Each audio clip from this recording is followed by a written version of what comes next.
We're joined now by Paul Harrison of Knight Farm Machinery, another one of our worthy winners. Paul, hello again. Hello, Cliff. I say hello again because you were stood, not actually here, but in front of me last year having cleaned up with 2 awards, and sounds like the same thing's happened again. We're very fortunate and very humble, but yes, and we're elated. I promised to you last year that I would lock Brian away and to design award winner, and that's what I did, and he's come up trumps for us.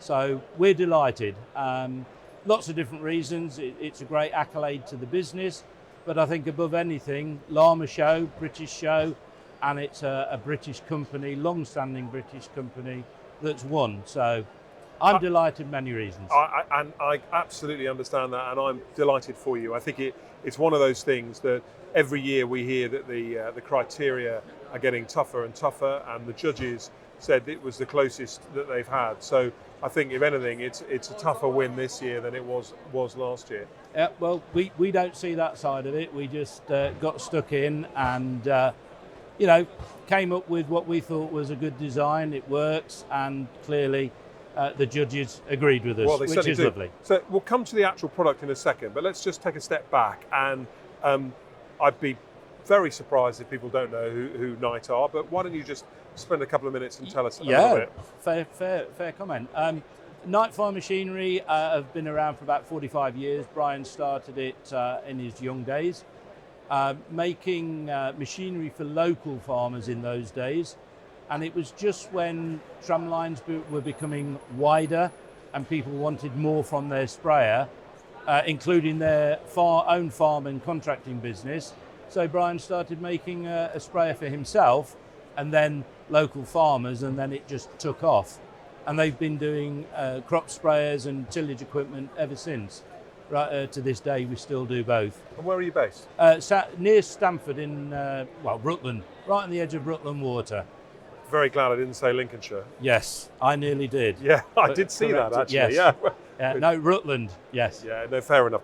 So tell me, I always ask people why you entered the awards. I'm not going to ask you that because you had to, because I challenged you last year. You've won it, you've cleaned up, you've won the best in class and the best overall. I think that's the CRUST criteria, but we're going to call them that. That'll do. You've come back and done it again. Tell me about the product, and then we'll talk about future years later. Yeah, the product is very interesting in the fact that it's a variation on a quite an old theme. Brian invented and patented chemical injection about 30 years ago, and it's done very well in certain sectors. But in talking to him, I said we need to update this with other technologies that are available, faster processors, more powerful, and cameras. We need to move the point of injection, and that got Brian thinking. And so with the Smart Inject, we actually inject the additional chemical right at the nozzle, so a customer can be broadacre spraying, let's say, a fungicide, and then they might have a pesticide requirement, or the vice versa, but we only inject at the nozzle, so we never cross-contaminate the 2 chemical streams. One of the great things, and one of the design criteria, was that we wanted to be able to retrofit it to existing and older sprayers. So it's a chemical injection system, but right at the nozzle. And so you'll fit effectively new nozzles, is that? It's a new nozzle body, but it will go on the existing sprayer, because we have to get the chemical right at the point of injection at the nozzle. So there is some slight changes to the nozzle body, but it's the same type that the customer would have on their machine already. Just a very personal point here, but it's so lovely to see a business who are mindful of the customer's pennies and actually not having to buy a whole new sprayer. We all know businesses, not necessarily in your sector, but across life as a whole, who can't use the version 1.0 with the version 2.0, etc., etc. And it's a fair point. And one of the other things that we've decided is that we think that this is so important to the industry, we're not just going to keep it in-house. We're actually going out to the market to industrialise, so that any customer with any sprayer, any make around the world even, could fit to it.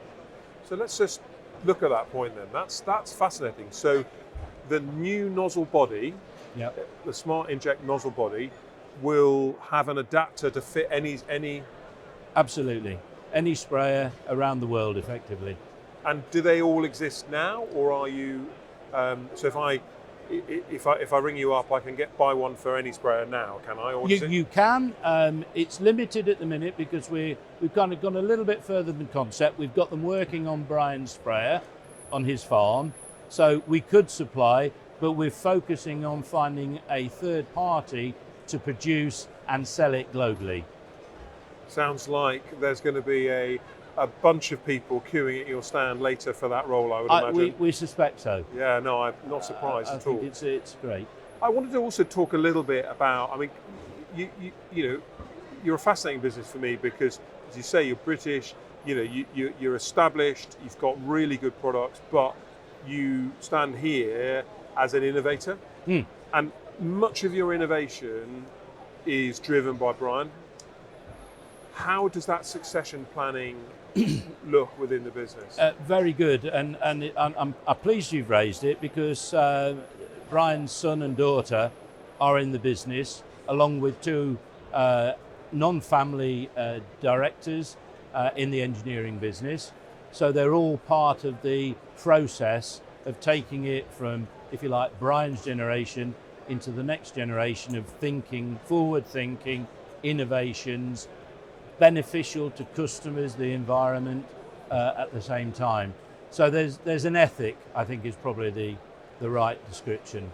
And of course, that's what businesses like Apple and Amazon do. Absolutely. Is they have this ethos of innovate, and that permeates everybody from the sort of post room to the chief exec. Yeah. So it sounds like you've got that. I also feel it's really interesting that in the lifetime of Knight, you've seen, you know, a machinery business, so big bits of kit which were analog things that are now, you know, got computing power that you and I would never have seen when we were younger because they're, you know, completely sort of cutting edge. And are you a tech business?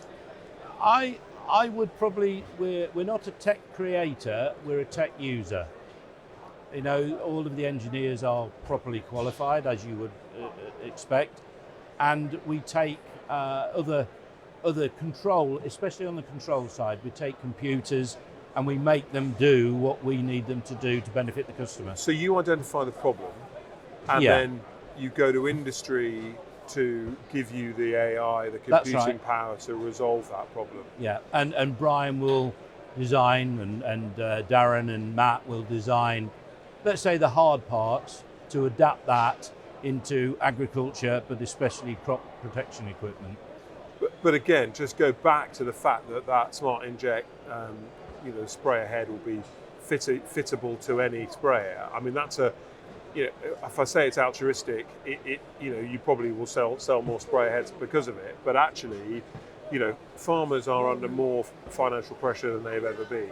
You know, the product will save them money, but also the fact that they don't have to buy a whole new sprayer. Exactly. It is, you know, and for me, that's one of the reasons why you stood here, because I think you're thinking, you know, out of the box and then out of the box again, probably, if that's not a tautology. And I think that's fair, and I think that's what becomes of, you know, Brian's background, Darren, the other engineering director, and myself. We're all from the agricultural sector. We grew up on farms. We understand the pressures financially and environmentally, and we have regular meetings to discuss what we can do to help fix it, if you like, fix the customer's problems. I mean, that problem solving, I'm not imposing something I'm selling on you. I am selling you the thing that solves your problems. That is, you know, is a genius piece of business. Well, thank you. But it's in our nature, really, to be honest with you, Cliff. You know, Brian's majored on it, so have I in my previous career, and we continue it on. That's nice to hear. If we look at the overall award, because you know, as we said before, you've not just won you've won the, you know, the best in class, and we're here at the NEC, and that's usually Crufts, isn't it? So I should, you know, you've got a lovely coat, and I'll, you know, give you a brush and I'm an old all dog. that. Yeah, exactly. But tell us about the overall award as well. Well, we didn't realise it was happening, whereas last year we were pre-warned. The first thing we knew about it was when Georgie turned up with the rural asset team and produced it to us. So we were a bit taken aback, and I don't think it's sunk into Brian just yet.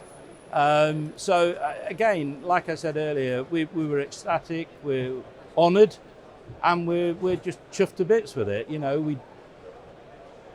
we wanted to enter, because if you don't enter, the whole thing dies. We're at the show, we want it to build, and we entered the scheme because if you haven't got anybody in there, you've got nobody to judge. So, you know, it's wheels within wheels, and we enjoyed it as well.